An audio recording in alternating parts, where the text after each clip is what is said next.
What's going on, everybody? This is Chris Classic Driving a Car Vlog. I hope you guys are having a wonderful Thursday. I know a lot of us, we are waiting for Friday, but I thank God that we have made it so far throughout the week. Nobody tells you, remember that God loves you, Christ loves you, and I love you as well. I'm realizing that sometimes it is okay to vent, obviously. Say certain things that you're not okay with and things like that, and you can even talk to God about it. I think a lot of people, they dwell in reverence, and then they use reverence as just complete, like, I can't just say certain things, and it's how you say it and how it's brought to you. Nowadays we're looking at people talk to parents, and parents are being more open to hearing the kids' feelings and emotions about the situation, rather they put them through it or they're just going through it in general. So I realized that we're supposed to cast everything to God and watch what happens. So especially for our peace, especially for things that we can't control. Just wanted to say that. Make sure you subscribe to the Take It Home podcast, where I talk about wrestling topics. Make sure you also subscribe to C3 Ultimate Wrestling, my professional wrestling company with my wife. Been doing it for 5 years, been having a lot of fun, ups and downs, definitely in the downs part of the season, but we will overcome. I wanted to talk about John Cena's retirement and why this makes me upset. John Cena has one of the greatest wrestlers of all time. Now, the thing is, when you become the face of a company, you're going to fight up, because people are going to be like, they're going to compare you with some of the greats. They're going to compare you to Hogan. They're going to compare you to Austin. They're going to compare you to Bruno Sammartino, Ric Flair, Macho Man. They're going to compare that. And usually, if the person that you're being compared to is retired or passed away, they are immortal. That's how you make somebody who has passed, you make them immortal in earthly realm, is because of the greatness that they've done. Now, Hogan is a special case because a lot of people do respect what he's done for the business, even though he's selfish and he's still doing crazy stuff to this day. But still, Cena dealt with that as well. And this was after the fans wanted him to be the champion. Don't this sound ironic? Times change, but the cycle of wrestling and wrestling fandom has not. Cena, he was called the prototype in OVW, and then he showed up to WWE. Then he went against Kurt Angle, ruthless aggression, got a lot of respect from people. Then it went somewhat stale, sort of like The Rock when he was doing Rocky Maivia. Then he started doing the Doctor of Thugonomics, with rapping, with the Kango hats, the bucket hats, and stuff like that. He was a bad guy. People was booing him, but then people started liking him because he had bars. He had bars and stuff like that. And then eventually they made him, he turned into the good guy that people loved. He United States title, lost that, then went for the world world championship. And it was dope. It was all dope. I loved it. I thought the storyline was good. John Cena became one of my favorite wrestlers in a long from the Doctor of Thugonomics stuff. I remember when I used to play SmackDown, Here Comes the Pain, I used to pick John Cena, and John Cena was the character I chose to do my basically road to WrestleMania to win the championship. I remember the commercial, John Cena, I run this terrain, here comes the pain. That's part of the commercial. I remember that because I was like, oh man, I was a big fan of John Cena, and I haven't steered away from being a fan of John Cena throughout all of these years. I felt that he's done great as a wrestler. Now, when he started going against the guys that we consider the greats, the Shawn Michaels, the Triple H's, the Jerichos, the Angles, people started booing him a little bit. Now they was like, oh, he's being forced down our throat, pause, and he's also he can't wrestle. He can't wrestle. All he does is 5 moves. Look at his clothes. He don't have gear. He's wrestling in jorts. Like, look at this. Oh, do something else. Please be evil. Please be evil. None of that bothered me. I felt that he had put on great matches. He'd mess up a few times, but it wasn't as bad as people made it to seem to be.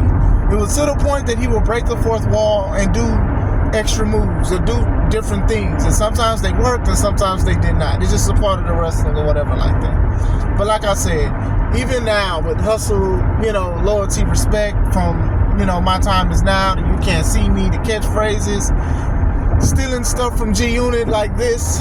You Can't See Me, that was from Tony Ayo, and he admitted it. It was from, Tony Ayo used to do this in the G Unit videos. He used to have a chain gang, which was basically a logo ripoff of the old G Unit logo. Like, this was some stuff back then. I think his album went gold. Like I said, the guy was a legit superstar, and I think he did carry the company very well. I think he's done a great job inside the ring and even outside the ring, especially as the Make-A-Wish Foundation. I think he's granted the most wishes. I know he flew overseas during COVID to see a kid, and he had the facial mask and everything. He went all the way out there to see him. So like I said, he devotes his life to a lot of the stuff. In movies, he's doing good and stuff like that. And then he's, for the past few years, he's wrestled at PLEs and he's lost. And, a lot of people have brought that up, and a lot of people think, oh man, this must be his retirement. This must be his retirement. But he said his retirement will happen in 2025. So the last PLEs of basically the first quarter of the WWE will be his last. So he said Royal Rumble, Elimination Chamber, then WrestleMania. That'll be his last match in ring. And then he said he's going to help with everything else, afterwards outside the ring. So I wanted to talk about that. Okay, I'm upset that he is retiring because those ticket sales for that WrestleMania will be crazy. I plan to go to WrestleMania next year with my wife. Those tickets cost an arm, a leg, a firstborn, and your EBT food stamps. And it's going to be crazy because you're going to have people that's going to buy in bulk tickets, and then they're going to scalp. They're going to sell them for twice as much, 3 times as much, especially because this will be more of a historic event. Not just that it's WrestleMania, but it's John Cena's final wrestling match. So a lot of people are going to make money off of that. A lot of people are going to harp off of that. A lot of people who don't watch wrestling is probably going to buy tickets to see John Cena wrestle one last time. And now it becomes a competition to get tickets, and decent tickets, to go to WrestleMania. Listen, I never went to WrestleMania, and I definitely do plan to go. Now it's like you gotta watch the website. When is tickets available? Not only that, you also gotta realize you gotta get good seats. I want good seats. I don't want no obstructed view. I don't want nothing. And all this stuff is gonna cost an arm and a leg. It's gonna be so expensive. And now it's more of a competition because so many people are going to want to see John Cena wrestle for one more time. People want to see the emotions. People want to see him cry, the crying and everything like that. Look, man, I think I deserve to see John Cena wrestle one more time. So I'm definitely going to try my best to get the tickets as soon as I can, because as soon as those tickets sell out, people are going to be selling them for crazy prices. People are going to be doing some crazy things, like the shirt that he takes off to throw to the crowd. People are going to fight for that shirt. He takes his armbands off. They're going to fight because that stuff is going to be worth a lot of money. I'm happy to have witnessed John Cena wrestle at the beginning, when he went against Kurt Angle to even now. Like I said, I've always been a big fan of John Cena. I think those matches, in hindsight, when you look at the matches he's put on against Triple H, against Kurt Angle, against Randy Orton, against Shawn Michaels, a lot of these Hall of Famers and surefire Hall of Famers, you know that these matches were very good. They were very awesome. Like, Cena knew what he was doing in the ring. It's just that people just didn't want to accept him for how he looked. And like I said, and even Roman Reigns went through it at one point. When it was clear that he was going to be the face of the company, people was like, oh, he can't wrestle.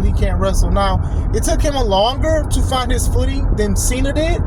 But he did find his footing eventually, especially with the Bloodline thing. It became some of the must-see TV at the time. To the point now people are chanting, we want Roman, every time they see the Bloodline 2.0. They say, we want Roman. Stuff like that. He did his own thing, his own stride. You can't even say he took the Cena route, because Cena never turned evil. He never did. So Roman is basically in the same predicament too. Now it's up in the air on who's going to be the face of the company. You can say that Cody currently is the face of the company, but we're talking about for years and longevity. And Cody is up there in age, and I don't know how long he can keep up with the stuff that he does or whatever like that, but the future does seem bright. You see guys like Braun Breaker. You see guys like Carmelo Hayes. You see these guys that they're doing great. You see even like Trick Williams, who may be called up soon. Like, you see people that could become the face. I know there's other people I'm forgetting, but still, there's a lot of talented athletes. You got some talented women and stuff like that. You know, I don't think Liv will technically be a face of it. You know, Bailey, she's finally getting her just due as being a great company person. But still, yeah. So that's how I feel. Obviously, I'm sad because he's going to retire, but I'm more upset because those tickets are just going to be crazy. But I want to say, congratulations to John Cena. Job well done.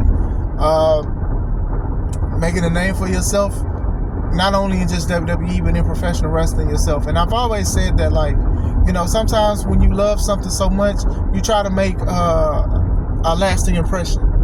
Or you try to make it better.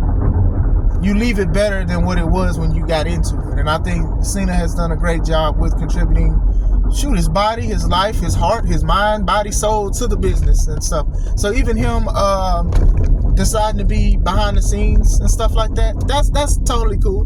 You know what I'm saying? That's cool, because a lot of wrestlers, they retire and then they be helping people. Hey, we're going to help you develop this, we're going to help you practice this and practice that. A lot of the wrestlers, it's not a lot of them that say negative stuff, maybe like one or two that has said something bad about him, but for the most part, he's accepted as a positive person, as a positive role model. It was like I said, when I was young, I was looking at Cena wrestle when I was a big fan, playing the video games and stuff like that. So now, he low-key is a superhero to a lot of people. You look at the kids, I remember when he went against Brock Lesnar in the No Holds Barred Extreme Rules match at Extreme Rules, and a lot of people was like, yeah, he's definitely up out of there. And then I remember the kids, it was two kids, they was dressed up like John Cena. It was like, you're still our hero. And I was like, man, that's kind of dope. So, John Cena, congratulations. Are you guys ready for the retirement? Are you guys going to WrestleMania to get the tickets? Are you going to throw some bowls for them tickets? Or to even get in line? Let me know. I hope you guys having a wonderful day. This is Chris Classic. Let's take it home.